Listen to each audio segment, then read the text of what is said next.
Since the end of March, the Wake County Sheriff's Office and other sheriff's offices across the state are no longer responsible for running local and federal background checks for pistol permits. Now, at the time of the change, no one really knew what the impacts were going to be.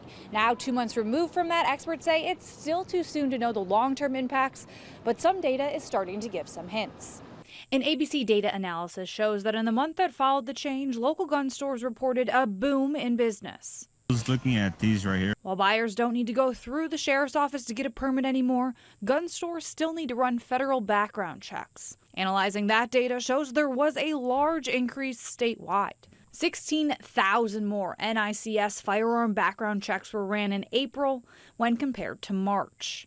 The increase coming as almost every other state reported a decline. But deputies with the Wake County Sheriff's Office say that increase in background checks doesn't necessarily translate to more guns on the street.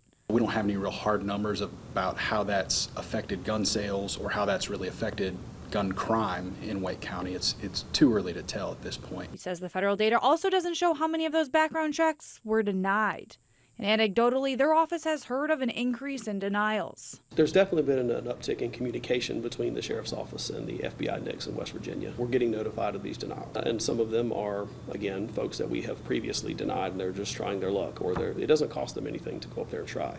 Wake County deputies say they are still waiting to see what impacts on crime might be had in the long run. But they're concerned that an uptick in gun sales could have a negative impact if gun owners aren't responsible. The illegal guns that were taken off the street were all once legally owned, and through, larcenies or loss or borrowing or however the guns get into the wrong hands. And this past weekend, the Wake County Sheriff's Office held its first of many gun safety awareness events. Throughout the rest of the month, they plan to partner with different agencies and organizations to really increase awareness about safe practices for gun storage and use.